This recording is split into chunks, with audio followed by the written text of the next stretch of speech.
spring of 2005 was a time of uncertainty for me personally. I was a few years removed from college. Career-wise, I had no clue what I wanted to do, and I was still living with my parents in suburban Chicago.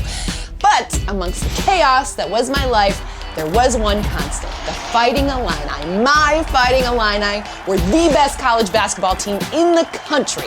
Led by Coach Bruce Weber, the co-op that featured players like Deron Williams, Dee Brown, and Luther Head started the season on a tear, rattling off 29 consecutive wins and then spending 15 straight weeks sitting on top of the national polls. If my life wasn't going exactly as planned, at least I could count on these guys to bring me some joy and consistency.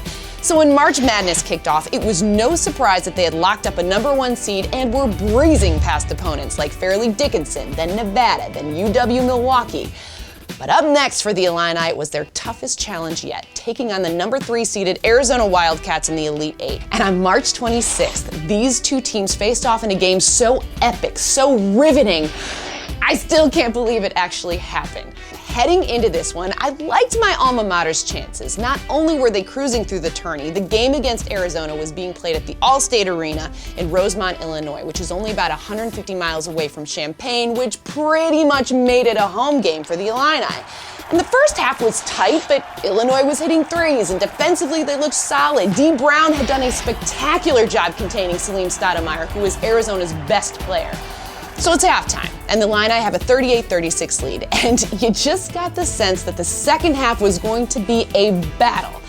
Little did I know it would be a battle that quickly turned into a nightmare for Illinois. Channing Frye. Ugh, I can't even say his name without getting nauseous. Channing Frye lost his damn mind in the second half of that game. He was scoring from everywhere on the court. Jumpers, putbacks, shots from the post. Illinois had no answers. The sea of orange and blue that filled the All-State Arena were stunned into silence as Arizona went on a torrid 18-6 run that put them up 75-60 with just 4 minutes to play.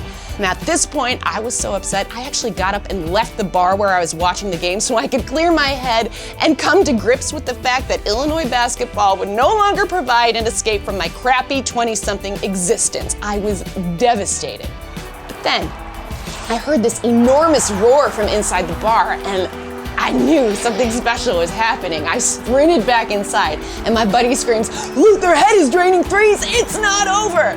And it wasn't. Suddenly, a 15-point lead was only an 11-point lead, and then a 7-point lead following a Luther Head steal and lay-in. The Illini's gameplay was on fire. With less than a minute to go, it was sharpshooting Luther Head again for 3, making it a 5-point game with 55 seconds remaining.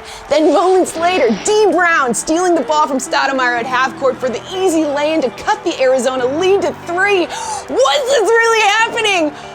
Oh yeah, it was. And when Deron Williams drilled that three-pointer to tie it up at 80 with just 38 seconds left, you just knew that there was no way this Fighting Illini team was going to let this one get away. Not after staging one of the best comebacks in NCAA tournament history that saw them go on an unthinkable 20-5 run in 4 minutes.